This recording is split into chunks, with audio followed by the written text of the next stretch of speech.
Greetings and welcome to the Pharaonic Village. This was the inspiration of Dr. Hassan Regeb, who wanted to recreate an ancient Egyptian village on the banks of the Nile with as authentic an environment as possible.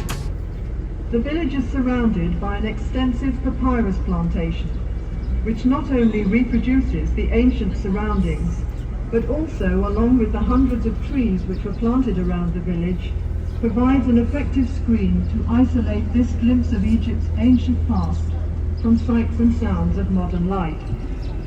The Pharaonic Village covers an area of 32 acres, where people dressed in the clothes of ancient times perform their daily tasks in agriculture, industry, religious affairs and home life, using replicas of the tools and instruments of the ancient Egyptians.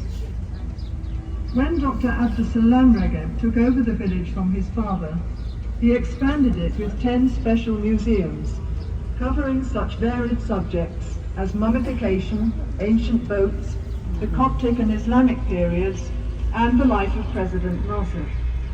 Dr. Abdusalam has made the Pharaonic Village into an open book on Egyptian history and culture. You are about to take a voyage back in time through the land of the Pharaohs 4,000 years ago.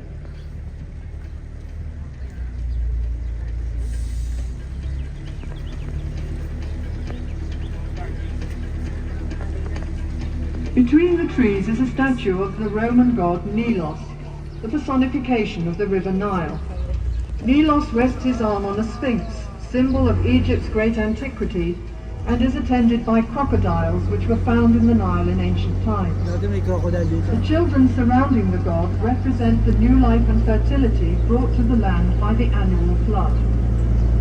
First of all, we will enter the Canal of Mythology, where there are statues of some of the principal gods and pharaohs of ancient times. The plant growing in the water here is papyrus, which was used by the ancient Egyptians for making paper. The modern name actually comes from the name of the plant. Papyrus grew abundantly in Egypt in Pharaonic times, especially in the marshes of the delta. But it gradually disappeared after new methods of manufacturing paper were brought to this country from China in about 1000 AD. The ancient art of making paper from papyrus was lost until about 30 years ago, when Dr. Hassan Regeb started this papyrus plantation and rediscovered the art after many years of research. Papyrus was also used for making boats, mats and sandals, and the lower part of the stem was sometimes eaten as a vegetable. The papyrus plant was the symbol of Lower Egypt, the northern part of the country, while the lotus flower was the symbol of Upper Egypt. As well as being prized for its perfume, the lotus symbolized resurrection to the ancient Egyptians because the flower opens when the life-giving sun is out and closes when the sun sets.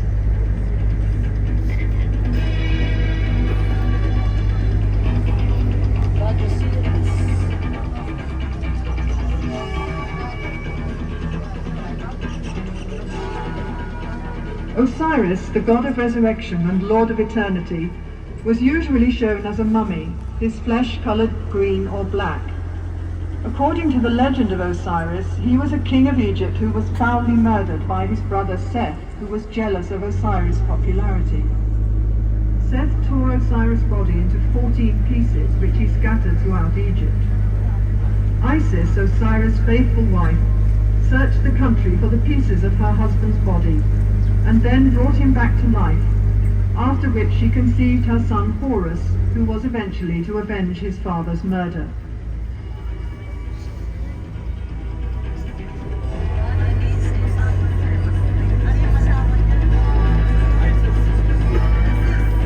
Isis, goddess Isis. Isis, the sister and wife of Osiris, has her son Horus on her knee. Isis was worshipped all over Egypt as a mother goddess who typified the faithful wife and devoted mother. In the early centuries AD, the cult of Isis was taken to Europe by Roman soldiers who had served in Egypt. The most famous temple of Isis can be visited nowadays on the island of Philae at Aswan. Horus, the falcon god, in his earliest form was the god of aerial space, with the sun and moon as his two eyes. Later he was regarded as the son of Isis and Osiris, who avenged his father's death by fighting with his uncle Seth for the throne of Egypt. After many years of conflict, Horus was at last triumphant.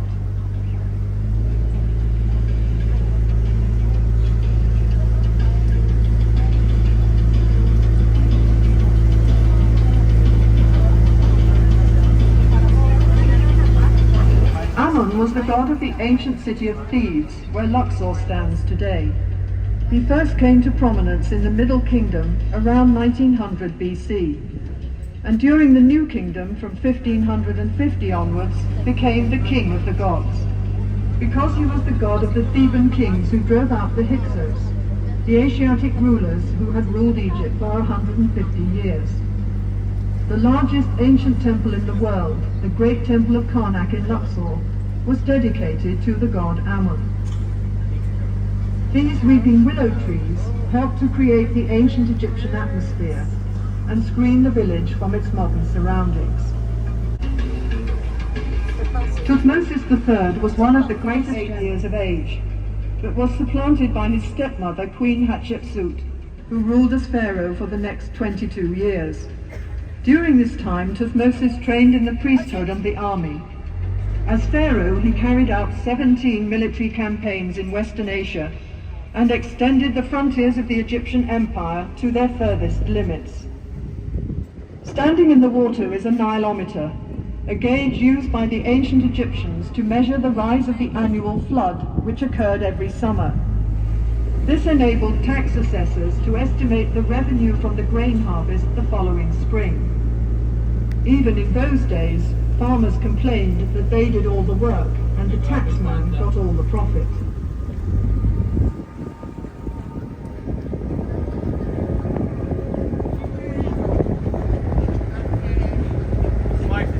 Akhenaten elevated the atom, the disk of the sun, to be the state god of Egypt in a form of monotheism. At the same time, he introduced a dramatic change of art style and built a new capital city in Middle Egypt. Akhenaten's beautiful Ramesses II had one of the longest reigns in ancient Egyptian history, as he was pharaoh for 67 years. In the 5th year of his reign, he fought a great battle against the Hittites from northern Syria. The battle was indecisive, both sides claiming victory, but it is certain that Ramesses' personal courage saved the Egyptians from defeat. 16 years later, the king signed a peace treaty with the Hittite leader Hattusilis II, which was the first recorded peace treaty in world history. The most famous of Ramesses II's monuments is the great temple at Abu Simbel in Nubia, south of Aswan. This magnificent building, with its famous colossal statues of the king, was cut entirely in the rock, along with the nearby temple of Ramesses' favorite queen, Nefertari. The two temples were rescued from the waters of Lake Nasser when the Aswan High Dam was being built in the 1960s. This scene shows the discovery of the child Moses, whose mother had put him in a basket and floated it on the Nile to prevent him from being killed by Pharaoh's soldiers. The child was discovered by a member of Pharaoh's family and was brought up in the royal palace. Eventually, he became a prophet who led his own people, the Hebrews, out of Egypt.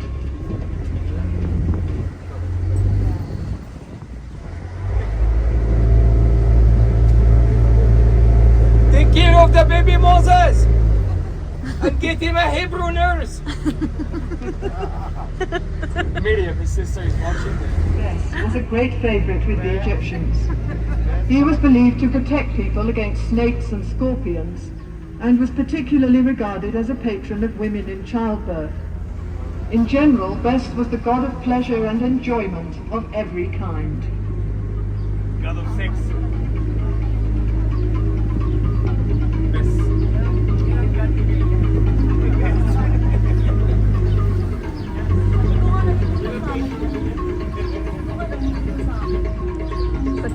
Now life in ancient Egypt comes alive with scenes of agriculture and industry. The nobleman and his wife are enjoying the fresh air in their garden pavilion. They are playing a game called senet, a game for 2 players, a form of which is still played in Egypt today. Ploughing is the first operation in preparing the land for cultivation, and here we see the ploughman with his team and the simple wooden plough. After ploughing, the heavy clods of soil are broken up with a hoe, and then furrows are made with the broad-bladed mattock. The sower scatters the seed from a small bag or basket, and sheep follow the sower to press the seed into the tough soil with their feet. Beside the houses in the background are pigeon towers. The Egyptians kept pigeons for food, and they were used for carrying messages, especially for the army. The fields are irrigated by means of the shadoof, which works like a balance, with a bucket at one end of a long pole and a heavy stone as a counterweight. Shadoofs are still sometimes used in the Egyptian countryside. When the grain is harvested, the sheaves are carried to the threshing floor in a net bag hung on a long pole. When a thick layer of grain has been spread on the circular floor, oxen or cows are driven round to break up the ears of grain with their heavy feet. The next process is winnowing, when the grain is tossed up into the air so that the lighter chaff or husk will blow away on the wind. The grain is then taken to be stored in the silos. The scribe makes a careful record of all the grain which is being stored. This was important for taxation purposes, as there was no money in Egypt in Pharaonic times.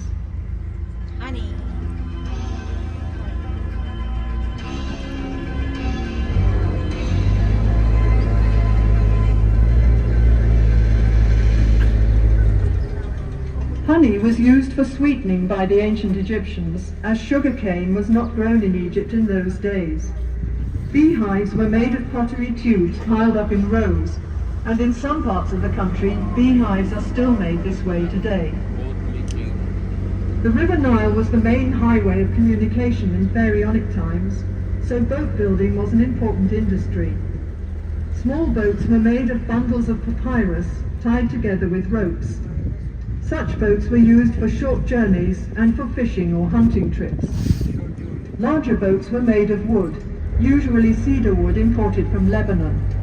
Wooden boats were pegged together with dowels and sewn together with ropes, as can be seen in the cross-section on the bank. When the boat was put into the water, the wood expanded and the rope shrank, so the boat became completely watertight. A royal boat of this type can be seen in the museum beside the Great Pyramid of King Cheops of Giza. The palm tree was a valuable resource for the Egyptians. The trunk was used in house building, and the branches provided fronds for making mats and baskets, while furniture and boxes were made from the ribs. The boxes were used for storage and as cages for small animals and birds. The Egyptians today still use the various parts of the palm tree for the same purposes. There were many different kinds of fish in the Nile and its canals which made good food, and fishing was also popular as a sport. One method of fishing can be seen here, where a net is stretched between 2 boats and the fisherman hits the water with a stick to frighten the fish into the net. Ayun. Let's see if he's been lucky today.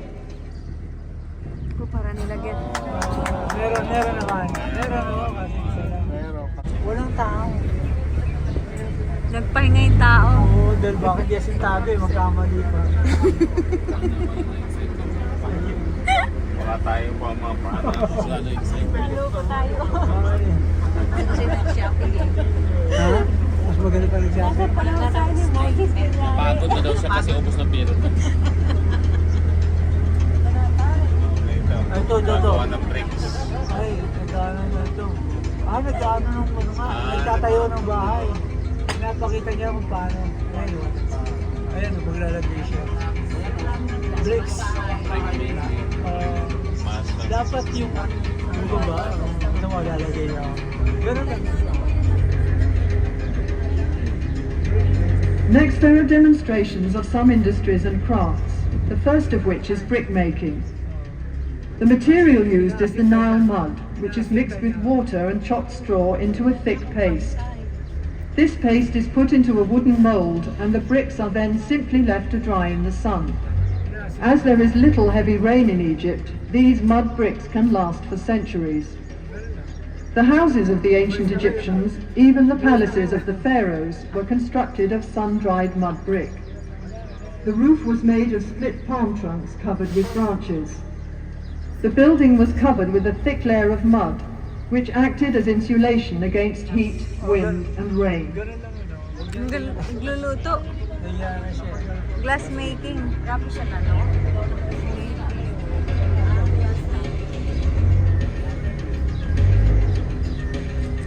Glassmaking was introduced into Egypt after the military campaigns of Thutmose III about 1450 BC, when captive glassmakers were brought here from Syria. Glass was used for making beads, inlays, amulets and small vessels, which were formed around a core, as glass blowing was not invented until the 1st century BC. In Ptolemaic times, Alexandria became a centre of glass craftsmanship, and in the Roman period, fine cameos were produced in the same city.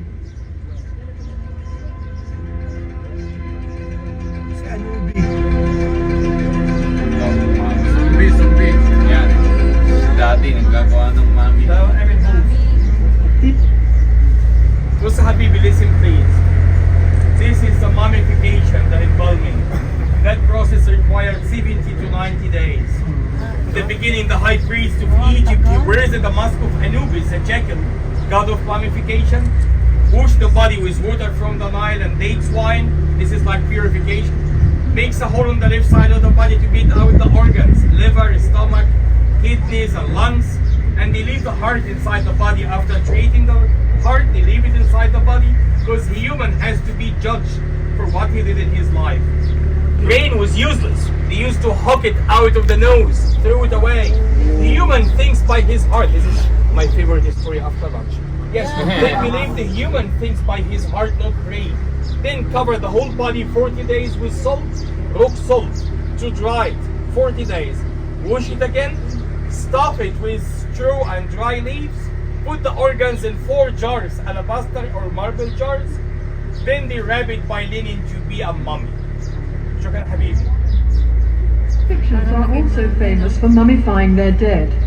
Mummification is basically dehydration, and to speed up this process, the internal organs of the body were removed and preserved separately.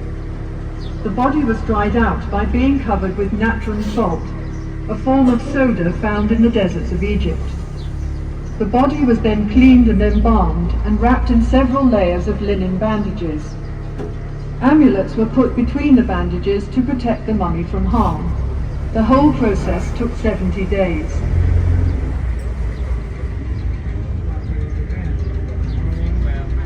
Mga ano lang, mga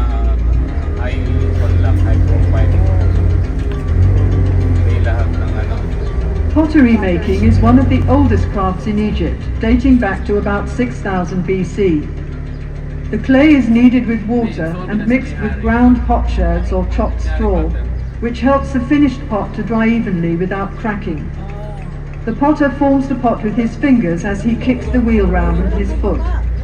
The handles are added afterwards, and the pot is dried in the sun for a while before being fired. Now for a little Egyptian magic. Ayun, tapos na. Tapos na. Tapos na yung magic. Ito naman. Ano to? Media. Carving. Carving, tsaka painting. Wala naman siya nag-carve. This scene shows the different stages in decorating a stone wall. First of all, the surface is leveled, then smoothed and polished with a piece of hard stone. Grid lines are marked in red on the prepared surface to ensure accurate enlargements of the original drawings. The artist copies the outline onto the wall, working from the sketch made by the chief artist on a small slab of stone or a piece of papyrus. Then the sculptor carves the design in relief with his mallet and chisel. Finally, the details would be painted in colour to make the picture look as realistic as possible.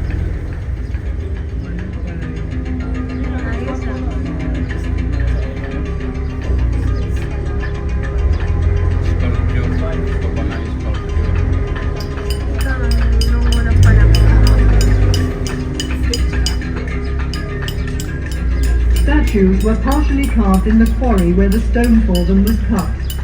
First of all, the block of stone is separated from the rock face by hammering wooden wedges into holes cut in the rock.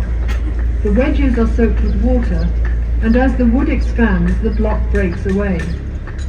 After the stone has been smoothed and polished, the profile of the work is outlined on one side, and then the sculptor carves out the figure, rounding it off first on the front and then on the back.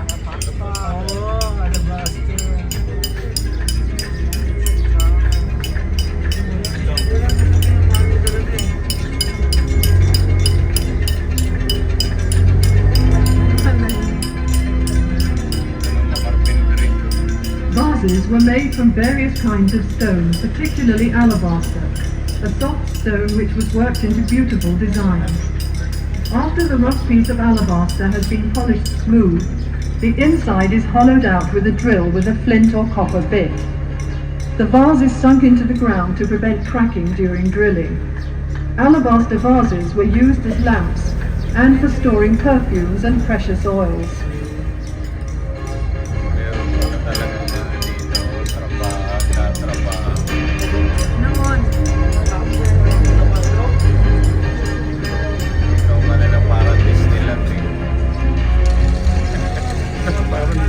The tools of the carpenter and joiner were made of copper, wood and bronze. On the left, a man is sawing a log of wood into planks. Other tools used were a hammer, chisel, an adze and a bow drill for boring holes.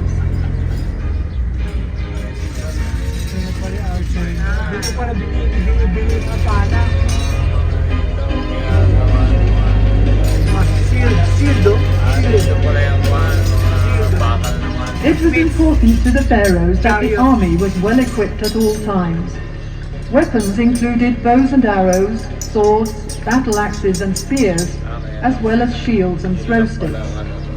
The horse-drawn war chariot was introduced into Egypt by the Hyksos from Western Asia around 1700 BC.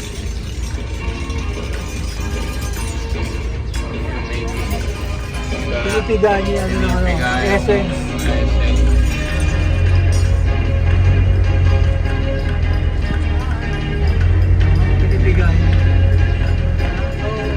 Perfumes were very popular in ancient Egypt and consisted chiefly of fragrant oils and fats. The juice is extracted from sweet-smelling flowers in a bag of heavy canvas, the ends of which are twisted in opposite directions with wooden bars. This scented extract is then mixed with oil or fat as a base.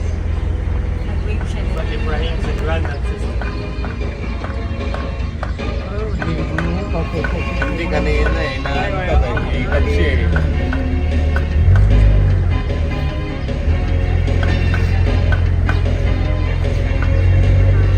Linen made from the flax plant was used by the Egyptians for clothing and many other purposes. Bundles of flax stalks are pulled through a large wooden comb to remove the tops and leaves. The stalks are soaked in water for a few days to soften them and then beaten with a wooden mallet. They are then pulled through a smaller comb to separate the fibers from the outer woody covering, and the good fibers are picked out and spun into thread on a spindle. Ayun. The fine linen thread is then woven into cloth on a loom. The earliest looms in Egypt were horizontal, and the upright loom was brought to this country by the Hyksos. Papyrus. Papyrus. Papyrus.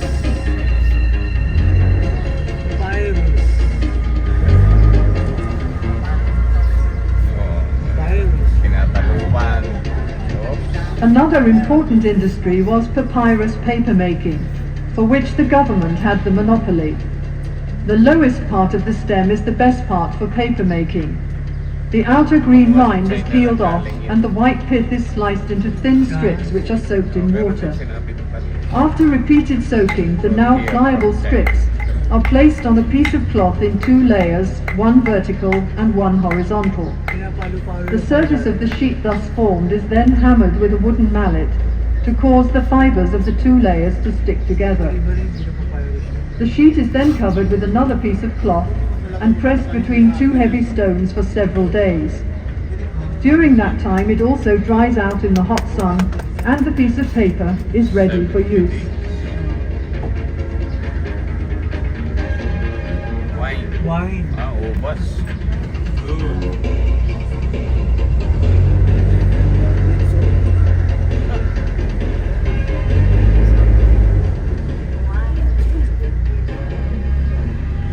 Good wine was appreciated in Pharaonic times, and this scene shows the method of winemaking.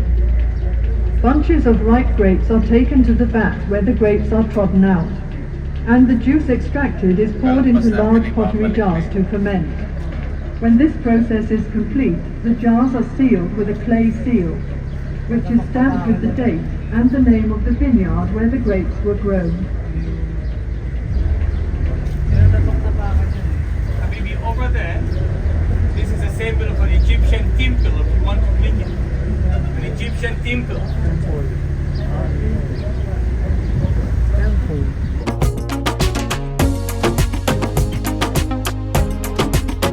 Hope you enjoyed the Pharaonic Island, ya Habibi. Good, thank